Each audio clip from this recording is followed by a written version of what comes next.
시청자 여러분 안녕하십니까. 9월 9일 증시전략센터를 시작합니다. 자, 이번 주부터 증시전략센터가 새로운 모습으로 여러분들을 찾아뵙고 있습니다. 1부에서는 두 전문가가 하루 동안의 수익률을 겨루죠. 데일리 종목 배틀 시간이 마련되어 있고요. 2부에서는 위클리 종목 배틀을 진행합니다. 일주일간의 수익률을 겨루게 됩니다. 자, 이어지는 3부 12시부터는 아주 친절한 종목 상담 시간이 여러분들을 기다리고 있습니다. 1대1 종목 맞춤 시간이 기다리고 있는 거니까요. 샵 5588번으로 상담 받고 싶으신 분들은 문자를 보내주실 수 있습니다.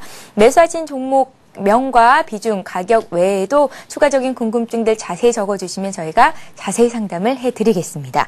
자, 코스피 지수가 사흘 만에 반등하고 있습니다. 오늘 한국은행이 기준금리를 연 2.25%로 두 달 연속 동결하겠다는 발표를 전했는데요. 시장의 예상치를 벗어난 결과를 발표하면서 장중 상승폭이 둔화되기도 했지만 다시금 위쪽으로 조금씩 늘려가고 있는 상황입니다. 자세한 시황 소식 듣고 가겠습니다. 박미라 아나운서 연결합니다.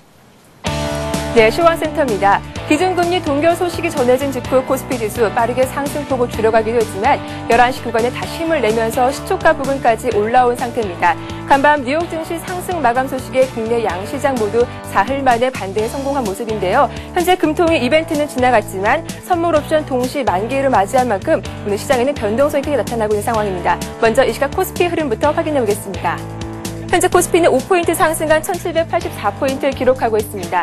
오늘 코스피는 1786포인트로 상승 출발했는데요. 장 초반에 상승폭을 확대하면서 1790포인트 지지 움직임을 보여주기도 했습니다. 하지만 금리 동결 소식이 나온 직후 상승폭을 줄여가면서 1779포인트까지 떨어지기도 했는데요. 하지만 11시 구간에 상승폭을 확대하면서 시초가 부분에서 소폭의 등락을 거듭하고 있는 상황입니다. 이런 지수의 흐름 수급으로 다시 한번 확인해 보겠습니다. 선물 옵션 동시 만기일임에도 불구하고 수급 상황 아직까지 양호한 편입니다. 프로그램 쪽에서 차익거래, 비차익거래 모두 순매수가 집계되고 있는 상황인데요. 여기에 외국인이 141억 원 매수 우위를 보여주면서 지수 상승에 힘이 되고 있는 상황입니다.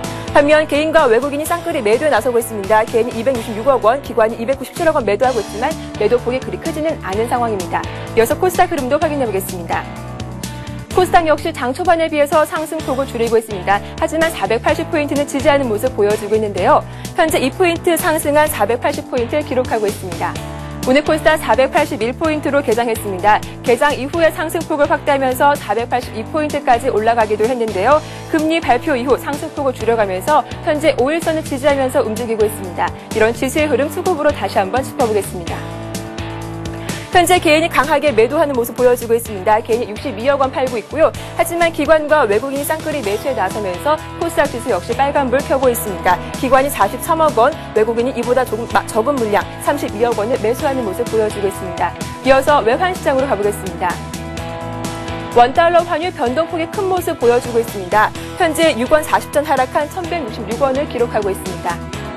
금리 인상 기대감으로 장 초반 1160원대까지 하락하게 됐던 원달러 환율, 금리 동결 소식이 전해지면서 장중 1170원까지 오르기도 했는데요. 하지만 다시 11시 구간에 낙폭을 키워가면서 1160원대 중반까지 내려온 상황입니다. 이어서 오늘 특징이 보인 업종과 테마주 흐름들 확인해 보겠습니다. 예상과 달리 기준금리가 두 달 연속 동결되면서 금리 인상 수혜주였던 보험주가 오늘 큰 폭으로 하락하고 있습니다. 보험주 확인해 보겠습니다. 삼성생명이 약보합에 움직이고 있습니다. 대한생명이 2.9% 떨어지고 있고요. 현대해상이 3% 이상 급락하고 있습니다. 반면 비철금속 관련주들은 큰 폭으로 오르고 있습니다. 원자재가 상승 영향을 받고 있는데요. 이구산업이 6% 급등하고 있습니다. 풍산홀딩스 5% 강세 보여주고 있고요. BNG스틸이 3% 이상 큰 폭으로 오르고 있습니다. 올가을 들어서 처음으로 신종플루 환자가 발생했다는 소식에 신종플루 관련주들도 오늘 상승폭 키워가고 있습니다.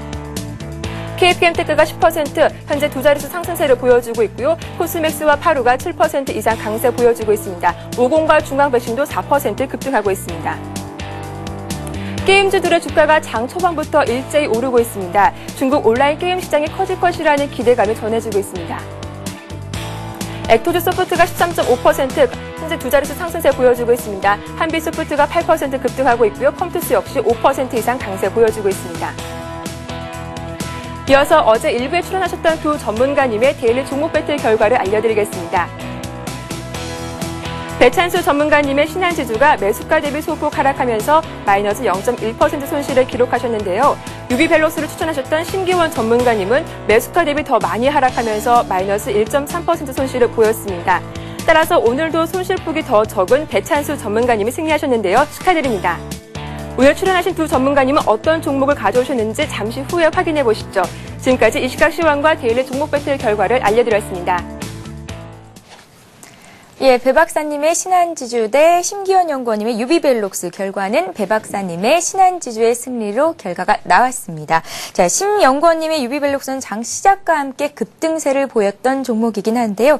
다른 7분의 전문가의 동그라미 표를 받았지만 하락장에서는 이런 코스닥 종목보다 시가총액 비중이 큰 대형주의 변동성이 작다는 것을 다시 한번 확인할 수 있는 그런 장이었습니다. 자, 이런 결과를 볼 때 주식과 또 인생은 다수결에 따르지 말라라는 말 다시 한번 실감을 할 수가 있을 텐데요. 자, 문자 참여를 해주신 분들 중에서 저는 배 박사님의 신한지주를 응원합니다. 파이팅이라고 남겨주신 982 하나님께 책 선물 드립니다. 시장을 이기는 심리투자 법칙 책 보내드리겠습니다. 자, 오늘은 과연 어떤 승자가 나오실까요? 전문가의 다수결과 다른 결과가 나와서 그런지 오늘 더 그 승부의 결과가 궁금해지는 그런 날입니다. 자, 오늘 일부 종목 시간 배틀 펼쳐주실 두 분의 전문가를 소개를 해야겠죠. 데일리 종목 배틀 오늘 또 이렇게 승리를 겨뤄주실 두 분의 전문가를 초대해 봤습니다. 싱크풀의 비숍님, 이트레이드 증권의 정형훈 연구원님 나오셨습니다. 안녕하세요. 안녕하세요. 예. 자, 오늘 데일리 종목 배틀 시작에 앞서서 규칙을 다시 한번 자세히 설명을 해드리겠습니다. 두 분의 패널분께서 각각 오늘 종목 하나씩을 들고 나오셨습니다. 제 양옆에 앉아 계신데요. 지금 제가 말씀드리는 그 가격에 매수가 되는 걸로 하겠고요. 오늘 종가, 그러니까 오후 3시쯤 나오는 결과에 따라서 두 분의 승자와 또 패자가 결정이 되게 됩니다. 자, 오늘 과연 어떤 종목을 들고 나오셨을지 화면 통해서 만나보겠습니다. 예, 비숍님께서는 대원미디어를 들고 나오셨고요. 정영훈 연구원님께서 인터플렉스 가지고 나오셨습니다. 매수가를 설정해 보겠습니다. 자, 비숍님의 대원미디어 현재 가격은 1,850원입니다. 1,850원에 매수를 하는 걸로 하겠고요. 어제장보다는 1% 정도 올라와 있는 가격이네요. 자, 다음 종목 봅니다. 정영훈 연구원님의 인터플렉스 현재 가격은 23,350원이네요. 23,350원에 매수를 하는 것으로 하겠습니다. 장 초반에 비해서는 다소 주가가 눌려있는 상태입니다. 자, 비숍님과 정영훈 연구원님 오늘 갖고 나오신 두 종목이 태블릿 PC 수혜주라고 말할 수가 있겠습니다. 비숍님께서 들고 나오신 대원미디어는 소프트웨어 쪽이고요. 또 정영훈 연구원님께서 들고 나오신 인터플렉스는 하드웨어 쪽이라고 볼 수 있겠는데요. 먼저 비숍님께서 오늘 왜 어떤 이유로 대원미디어를 들고 나오셨는지 이유를 들어보겠습니다. 오늘 급등할 종목이라고 보시는 거죠? 네, 일단은 시장 자체가요, 어느 정도 이제 연속성이 있어야 되는데 조금 올라가면은 맨 끝에요, 차익 실현하는 욕구가 강합니다. 오늘은 또 만기일이고요. 1,800을 넘기까지는 계속해서 이런 어떤 상태가 지속되기 때문에 지금은 게임주라든가 이런 부분이 치솟고 있습니다만은 맨 끝까지 어떤 수익성을 확보할 수가 없는 상태다 이렇게 판단을 해봅니다. 따라서 신고가 양상을 보이고 있는 우리 대원미디어 같은 경우에는 현재 패턴은 회사 자체는 이제 스마트 TV라든가 태블릿 PC 쪽으로 수혜를 보고 있는 또 실적도 개선이 되고요. 컨텐츠 쪽에 이제 수혜가 기대가 되는 종목이라고 볼 수 있겠습니다. 또 패턴은 신고가를 넘어가지고 올라가는 패턴이기 때문에 아무래도 위로 올라갔다가 내려가는 그런 확률보다는 꾸준히 밀고 올라가는 상승폭은 작더라도 이런 부분을 기대하기 때문에 매수를 하려고 가져왔고요. 좀 그런데 이제 오는 동안 계속해서 조금씩 올라가서 목표했던 가격보다는 조금 올라와 있습니다만은 위쪽으로 한 11,200원 정도까지 상승 짧게 그러니까 밀리지 않는 정도로요. 이렇게 보고 있고요. 손절 가격은 1,300원 정도를 설정을 해가지고 접근하도록 하겠습니다. 예, 비숍님의 종목 대원미디어였습니다. 과연 이 두 분 말고 한 8분의 전문가님께서는 오늘 이 두 종목 중에 어떤 종목에 동그라미 표를 주셨을지 그 결과를 보고 가겠습니다. 자, 8분의 전문가의 의견입니다. 예, 오늘은 4대4 동점이 나왔네요. 비숍님의 대원미디어에 네 분께서 동그라미 표를 주셨고요. 정영훈 연구원님의 인터플렉스 역시 4분의 표를 받으셨습니다. 자, 비숍님, 네. 일단 1,850원에 매수를 하는 걸로 하고 손절가를 1,300원 정도 잡아주신 것 맞으시죠? 네, 맞습니다. 예, 잘 한번 들어보겠고요. 결과를 살펴보겠고요. 이번에는 정영훈 연구원님의 인터플렉스 종목 보겠습니다. 인터플렉스 오늘 가지고 나오신 이유를 좀 들어볼까요?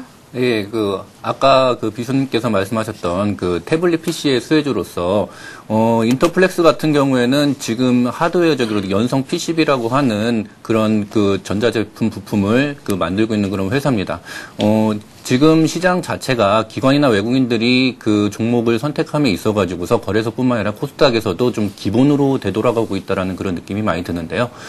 실제로다가 매출이 늘어나고 같이 영업이익이 늘어나는 그런 회사들, 특히 이제 기업들 중에서도 장사를 잘해가지고서 기업의 가치가 올라가는 그런 종목들에 대한 매수세들이 꾸준하게 일어나고 있습니다. 그런 종목 중에 하나라고 이렇게 볼 수가 있는데요. 회사가 작년에 매출이 2,800억 정도의 매출에 영업이익이 160억이었었는데요. 올해는 3,750억 정도의 매출에 영업이익이 330억으로다가 2배가량 회사가 성장을 하는 그런 모습들을 예상을 하고 있습니다. 그리고 또 하나 태블릿 PC라고 하는 그런 PC 말고 스마트폰에도 연성 PCB가 들어가는데요.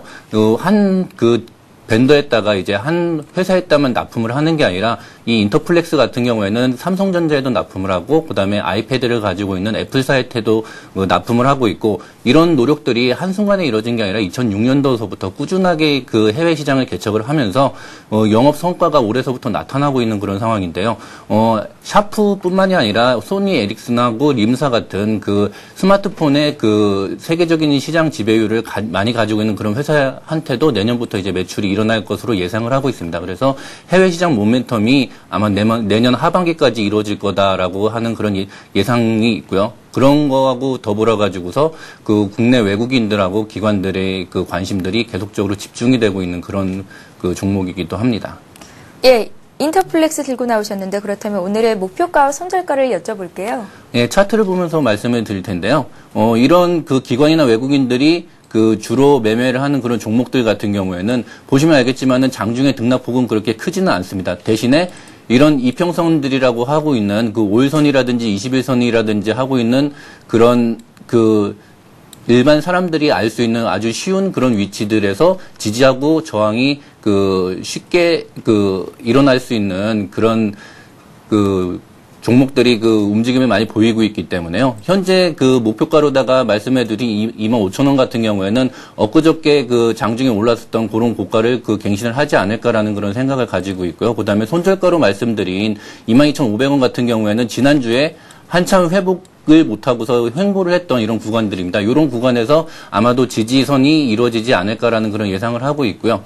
지금 현재 가격대에서는 5일선을 기반으로 해가지고서 아마 지지가 돼가지고서 외국인이나 기관 매수와 동반해가지고서 추가적으로 상승할 수 있지 않을까라는 생각을 가지고 있습니다. 특히나 외국인들이나 기관이 매수하는 이런 종목들 같은 경우에는 일주일이라든지 아니면 한 5일 정도 횡보를 하다가 어느 순간에 갑자기 올라가는 그런 케이스도 많기 때문에요. 지금 오늘 당장 못 올라간다라고 하더라도 5일선을 기점으로 해가지고서 지지를 여부를 확인을 하고서 홀딩을 하는 그런 전략을 가지신다라고 하게 되면은 크게 무리 없는 전략이 되지 않을까라는 생각을 가지고 있습니다. 예, 정영훈 연구원님.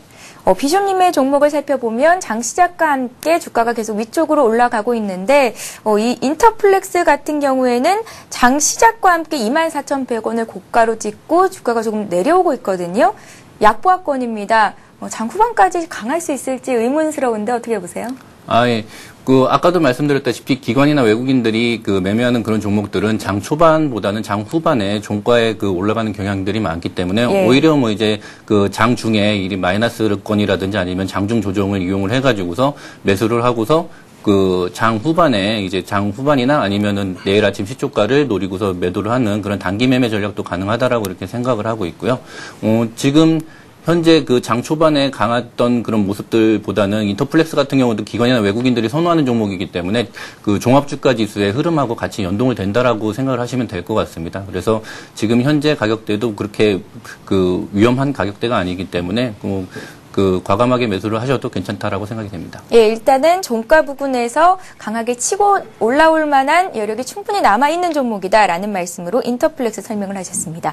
자, 비숍님의 의견도 같은지 좀 여쭤볼게요. 비숍님, 네. 오늘 정영훈 연구원님께서 인터플렉스 갖고 나오셨는데 후반 들어서 위쪽으로 더 강하게 갈 것이다라는 말씀을 하셨거든요. 같은 네. 시각으로 보고 계신가요? 네, 좋은 종목이라고 판단하고 있습니다. 네. 굉장히 좋고요. 무엇보다 좋은 것은 지금 매수 시점 자체가 마이너스로 약간 눌려졌기 때문에 더욱더 지금 예상하신 대로 후반에 뒤집어지면 좋은 수익이 나올 수 있는, 통상 이런 류의 패턴 같은 경우는 플렉서블 PCB라는 게 계속해서 어떤 수익이 창출되는 분야이기 때문에 쉽게 시세 꺾이지 않고요. 거래량도 폭증을 하지 않고 꾸준히 올라가는 패턴을 보일 수 있다라고 판단이 되는데, 동사 같은 경우에는 난점을 지금 이렇게 본다면 오늘 시장이 만기일 때문에 혹시 흔들린다고 하면 전체적으로 월봉상 중간마디밖에 안 올라와 있는 상태이기 때문에 거기에 조금 취약하지 않겠나라는 생각을 좀 해봅니다. 그걸 제외하고는 상당히 정말 좋은 상태의 종목이 아니냐 이렇게 판단을 해보고 있습니다. 예, 자, 증시전략센터가 문을 연 지 7개월이 지나가고 있고요. 또 비숍님께서 출연하신 지도 7개월이 넘어가고 있습니다. 그간 비숍님의 매매 스타일을 살펴보면 단기 종목, 단타에 강하신 분이다라는 생각이 들거든요. 일단은 정영훈 연구원님께서 들고 나오신 인터플렉스 좋은 종목이다. 장 막판에 반등 가능하겠다라는 말씀 주셨습니다. 정영훈 연구원님께 의견을 여쭐게요. 비숍님의 대원 미디어가 오늘 장에서 인터플렉스보다 더 강할 만한 종목이라고 보십니까? 예, 단기적인 매매를 봤을 때 충분히 그 대원 미디어 같은 경우에는 그 지난주 일주일 동안 그 좁은 박스권을 그 횡보를 하다가 오늘 그 박스권 고가를 돌파하는 그런 모습들을 보여줬기 때문에요. 예. 한 가지 좀 아쉬운 거는 거래량이 그 이전 그 지난주보다는 좀 거래량이 그 증가를 그 장 후반에 한다라고 하게 되면은 오후에 큰 상승을 이룰 수도 있는 그런 종목이다라고 생각이 됩니다. 대원 미디어 같은 경우에는 그 엔터주하고 더불어 가지고서 이제까지 기관들이나 아니면 외국인들이 관심을 못 가졌던 그런 종목들인데요. 요번에 그 태블릿 PC뿐만이 아니라 이제 인터넷 상에서 돌아다니는 콘텐츠에 대한 인식들이 바뀌고, 그다음에 그 콘텐츠가 실제로다가 수익을 창출할 수 있는 그런 여건들이 지금 지속이 되고 있기 때문에 대형 미디어에 대한 이제 그 이익에 대한 예측치들이 가능해지면서 기관들이 매수를 시작을 하고 있는 그런 종목이기도 한데요. 대형 미디어 같은 경우에는 지금 현재 그 만화라고 하고 있는 그 콘텐츠가 이제 어느 정도 이제 불법 복제를 막으면서 그 콘텐츠를 매출하고 이익으로다가 연결시킬 수 있느냐라고 하는 그런 장기적인 과제가 있습니다. 그래서 그런 과제들을 잘 극복을 한다라고 하게 되면은 대형 미디어 같은 경우에는 뭐 그 스마트폰이라든지 아니면은 그 모바일 디바이스가 그 확산됨에 따라서 수혜를 충분히 받을 거다라고 생각이 됩니다. 하지만 오늘 같은 경우에는 이제 거래량이 그렇게 크지 않다라고 하게 되면은 그 지난주랑 마찬가지로다 좀 좁은 박스권에 이렇게 좀 횡보를 할 가능성이 높지 않을까라는 생각을 가지고 있습니다. 예. 자, 오늘 장에서 지난주에 비해서 거래량이 많지 않기 때문에 장 후반에 강한 상승을 보이기는 조금 어렵지 않겠느냐라는 의견이셨습니다. 자, 비숍님의 대원 미디어 그리고 정영훈 연구원님의 인터플렉스 다시 한번 현재 주가 수준을 살펴볼까요? 비숍님께서 내주신 대원 미디어 매수한 가격이 1,850원이었죠. 현재 가격이 1,750원입니다. 매수한 가격보다는 조금 밑쪽에 내려와 있는 상태고요. 인터플렉스는 매수한 가격이 23,350원이었고 현재 23,500원까지 올라와 있습니다. 한 150원 정도 매수한 가격 대비해서 올라와 있는 상태인데요. 현재까지는 정영훈 연구원님께서 이기고 계시지만 또 끝까지 상황을 지켜봐야 하는 거겠죠. 시장이 다시 1,780선 초반으로 밀렸습니다. 시장이 위쪽으로 방향을 잡느냐 아니면 지금 수준에서 조금 더 상승폭을 줄이느냐에 따라서 이 두 종목의 또 승패도 가려지게 될 텐데요. 끝까지 많은 참여, 시청 부탁드립니다. 자, 오늘 장에서 수익률이 더 좋을 것 같은 패널을 정해서 응원의 문자를 보내주실 수 있습니다. 참여해주시는 분들을 위해서 저희가 책 선물 드리고 있는데요. 주식시장의 심리투자 원칙을 배울 수 있는 책입니다. 시장을 이기는 심리투자 법칙이라는 책을 드리니까요. 샵 5588번으로 상담 받고 싶으신 종목 보내주실 때 응원하는 패널 이름 넣어주시면 저희가 선택해서 선물 드리도록 하겠습니다. 자, 이번 시간은 시청자 여러분들이 갖고 계신 종목을 상담해 드리는 시간이죠. 스타 Q&A 시간을 이어갑니다.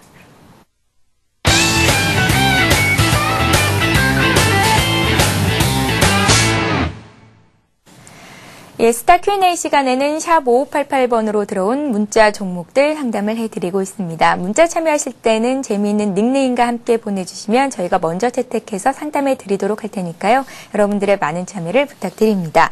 자, 먼저 비숍님께 들어온 종목들 중에서 두 종목 소개를 해드리겠습니다. OCI가 들어와 있습니다. 36만 200원에 35% 갖고 계시다고요. 0930님께서 보내셨는데요. 계속 내려가고만 있습니다. 어찌해야 할까요? 라고 문자에 남기셨고요. 있고요. 두 번째 종목은 차바이오엔입니다. 11,860원에 20% 225님께서 갖고 계시고요.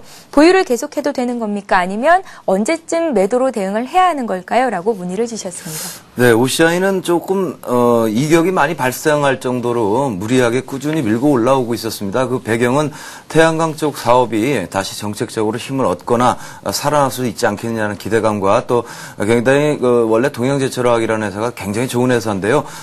가치가 있는 회사가 너무 싸지지 않았느냐라는 부분 때문에 저평가, 낮은 밸류에이션을 매력으로 해서 꾸준히 올라오는 흐름을 보였습니다. 그런데 다만 올라오는 흐름 자체가 굉장히 중첩되면서요. 조정을 받아야 되지 않겠느냐라는 어떤 그런 욕구가 계속 있었던 차에 직영부 차관이 태양광이 국내에서는 입지가 좀 맞지 않지 않느냐라는 그런 발언을 좀 하는 통에 하락이 좀 가속화되고 있는 양상입니다. 차트를 좀 보시면요. 차트상 좀 전에 설명드린 게 다 나와 있습니다. 조정 제대로 받지 않고 꾸준히 밀고 올라왔고요. 어떻게 보면 이게 추세를 꺾지 않는다면 그대로 올라가는 힘이 될 수도 있겠습니다만 지금은 좀 안타깝게도 추세가 꺾인 상태가 되겠습니다. 그 가격 기준선은 34만 원을 깨지면은 추세가 좀 밀렸다라고 우리가 판단할 수가 있겠는데 지금 34만 원을 깨져서 33만 3,500원이거든요. 그러니까 의뢰하신 분은 36만 200원에 매수를 하셔서 한 10% 남짓 손실 상태신데 만약에 여기서 조금 더 추가적으로 하락을 한다면 현재 비중이 35% 가지고 계시기 때문에 이 경우에는 하락이 좀 깊을 수도 있습니다. 30만 원 이하까지 내려갔다 올 수도 있는 케이스를 보이고 있으니까요. 조금 더 하락세가 지속되는 그런 패턴을 보인다면 일정 부분은 손절을 좀 하실 필요가 있지 않느냐. 반 정도는 그렇게 좀 대응을 하실 것을 권장해 드리고요. 시장 자체적으로 오늘 뭐 만기일 분위기만 좀 지나고 난다면 되돌림이 좀 나왔다 빠질 수도 있습니다. 그런 부분은 위로 35만 원까지 올라갔다 내려가는 흐름을 우리가 예측할 수 있거든요. 그렇게 되면 일단 좀 줄여주시는 흐름으로 대응하시는 게 좋지 않겠는가 이렇게 판단하고 있습니다. 두 번째는 차바이오엔이 되겠습니다. 바닥권에 계속 머물고 있다가 어떤 바이오라든가 바이오시밀라라든가 이런 쪽 세포 치료제라든가 이런 쪽으로 이제 강점을 보이는 대표적인 회사가 되겠는데 어떤 그런 부분이 어떤 정책적인 힘이라든가 또 미국이라는 부분 그런 부분 때문에 위로 솟구치다가요. 그것도 미국에서 또 이제 계기가 나왔었는데 자금 지원 그러니까 뭐 연구 자금에 대한 지원을 법적으로 이제 금지를 한다 해가지고 또 이제 백악관 쪽에서 다시 또 얘기를 하고 이런 양상을 보이고 있습니다. 그런 부분이 차바이오엔의 상승세를 꺾어놓고요. 지금 더블 바닥 만들면서 또 올라갈 타이밍을 보고 있는 게 차바이오엔 차트가 되겠습니다. 차트를 잠깐 보시면요. 11,000원 가격대를 유지하고 있고요. 말씀드린 대로 앞부분에 좀 흉물스럽습니다. 그런 뭐 재료 때문에 그렇겠습니다만은 흉물스러운 음봉이 만들어진 게 상당히 부담으로 작용을 하고 있기 때문에 현재는 11,500원 이렇게 매수가 계신 걸로 봐서는 밑에서 받으신 걸로 보이지만은 이 앞부분에 흉물스러운 부분이 상당히 부담으로 다가올 수밖에 없는 그런 구도가 아니냐 이렇게 판단할 때 현재는 뭐 굳이 손절까지는 하실 만한 여건은 아닙니다만은 위로 올라가기가 좀 힘들 것으로 판단해 보니까요. 목표가액은 12,000원으로 짧게 설정을 하시고 조금 기다리셨다가 오늘 혹은 내일 이렇게 반등이 이어질 때 12,000원 정도에 이제 끊고 나오시면 어떻겠느냐 이렇게 좀 조언을 해드리고 싶습니다. 예, OCI에 이어서 차바이오엔까지 비숍님께 상담 받아봤고요. 이번에는 정형훈 연구원님께 두 종목 드리겠습니다. 기아차가 들어와 있는데요. 2년 장기 투자하려고 하는데 언제쯤 매수를 하면 좋을까요? 3531님께서 물어봐 보셨습니다. 자, 이번 달 들어서 자동차주가 IT와 화학주를 제치고 단독 선두 업종으로 내닫고 있는 모습이죠. 기아차를 매수를 하고 싶다고 말씀을 하셨고요. 자, 두 번째는 카프로입니다. 9517님께서 15,000원에 20% 갖고 계십니다. 계속 보유를 해도 되는 건지 궁금하네요 하셨는데 카프로 같은 경우에는 최근에 박스권 상단을 돌파하는 움직임을 보였기 때문에 앞으로의 추가 상승도 기대해 볼 수 있지 않을까라는 생각도 듭니다. 자, 기아차와 카프로 함께 좀 봐주세요. 예, 기아차하고 카프로 아까도 말씀하셨다시피 자동차하고 화학주로서 지금 현재 증시를 주도를 하고 있는 그런 업종들입니다. 그래서 이런 업종들을 봤을 때 개인들이 이걸 과연 언제 사야 되느냐라는 그런 궁금증들이 많이 있으실 텐데요. 기아차를 보면서 2년 동안 장기 투자를 하시겠다라고 이렇게 얘기를 하셨는데 그거에 대한 내용들을 한번 살펴보도록 하겠습니다. 기아차 같은 경우에는 여러분께서 너무 잘 알다시피 자동차 주식들이 N구의 이면서 그다음에 일본의 자동차 감산의 수혜주 그리고 좋은 내용들은 이미 뉴스를 통해서 많이 알고 계시는데요. 그러면 실제적으로 매매에 들어가 있어가지고서 어떻게 되는지는 좀 차트를 보면서 설명을 드리도록 하겠습니다. 일봉상 차트를 일단 보게 되시면은 일봉상으로다 3만 원을 기준으로 해가지고서 위로다가는 한 3만 4천 원 정도의 박스를 지금 5월달 이후서부터 지금 계속적으로다가 진행이 되고 있는 이런 상황입니다. 좋다라고 하지만 실제로다가 요 중간 상황에서 매수를 하셨다라고 하게 되면은 이익을 보기가 상당히 좀 어려운 그런 상황이었었는데요. 그렇다라고 하게 되면은 이런 그 횡보 구간이 언제까지 될 것인가 그리고 내가 매수를 언제 할 것인가 또한 지금 34,000원 박스권 상단에 있기 때문에 내가 이거를 굳이 지금 가격에 사야 되느냐라는 그런 고민도 많으실 텐데요. 주봉 차트를 보면서 다시 한번 설명을 드리도록 하겠습니다. 기아차가 지금 2009년도부터 상승 추세를 이끌어가면서 계속 올라오면서 중요한 포인트들이 두 가지가 있었는데요. 20주봉선하고 만나는 이런 구간들입니다. 보시면은 기간상으로다가 한 4개월에서 5개월 정도의 그 박스권 횡보를 보이면서 아래로다가 추가적으로 하락을 하지 않고 박스권 상단을 돌파를 하면서 다시 또 한 그 2달 정도 횡보를 하면서 나머지 이후서부터는 꾸준한 상승을 보이는 그런 패턴을 보이고 있는데요. 이런 패턴들이 전형적으로다가 외국인들이나 아니면 기관들이 이 주식을 매수를 해가지고서 주가가 한 단계 레벨업 되는 그런 식의 전형적인 모습들이고요. 앞으로다가도 뭐 살펴보실 여러 그 주도 업종들 중에서는 이런 식의 형태를 띠고서 올라가는 종목들이 많습니다. 그래서 기아차 같은 경우에 지금 현재 시점에서 생각을 해본다라고 하게 되면은 5월달서부터 한 4개월 정도 박스권을 이루고 있고 그다음에 주봉상 20주봉선을 그 지난주에 닫고서 다시 또 올라오는 이런 모습들이기 때문에 만약에 장기 투자를 염두에 두시고서 그 기아차를 매수를 하고 싶다라고 하게 되면은 지금이라도 일정 부분 편입을 시켜야 되지 않나라는 그런 생각을 가지고 있습니다. 그래서 그 박스권을 다시 한번 내려와서 3만 원대 초반으로다 갈 확률도 있긴 하지만은 지금 현재 그 연말까지 그 시장 상황이 버티면서 신고가를 그 연말에 한 1,800이나 2,000까지 올라가는 그런 장세다라고 하게 되면은 기아차 같은 주도 업종 같은 경우에는 그 기다려가지고 매수할 수 있는 그런 기회를 주지 않을 수도 있기 때문에 만약에 포트폴리오에 편입을 한다라고 하게 되면은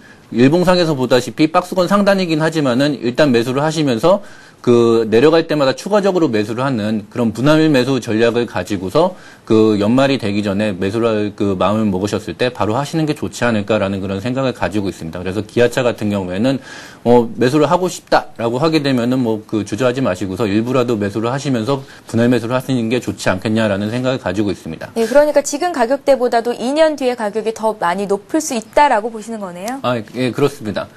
기아차 같은 경우에는 그 우리나라를 대표를 하고 있는 그런 대표적인 업종 중에 하나이기 때문에요. 예. 2년 뒤에 그 종합주가 지수가 상승을 한다라고 하게 되면은 물론 종합주가 지수보다 크게 상승할 여력들이 있습니다. 그래가지고 매수를 하시겠다라고 하는 그런 주도 업종 같은 경우에는 겁내지 마시고 일부라도 분할 매수를 하셔야지 나중에 떨어졌을 때 추가적으로 매수를 하실 수 있으십니다. 그렇기 때문에 자금 관리를 잘 하시면서 분할 매수를 들어가시는 거를 권해드리고 싶습니다. 예, 신고가는 용기 있게 따라 붙어라라는 말씀이셨고요. 이어서 카프로도 봐주세요. 예, 카프로로 말씀드리겠습니다. 카프로 같은 경우에는 이제 주도 업종인 화학 업종 중에 하나고요.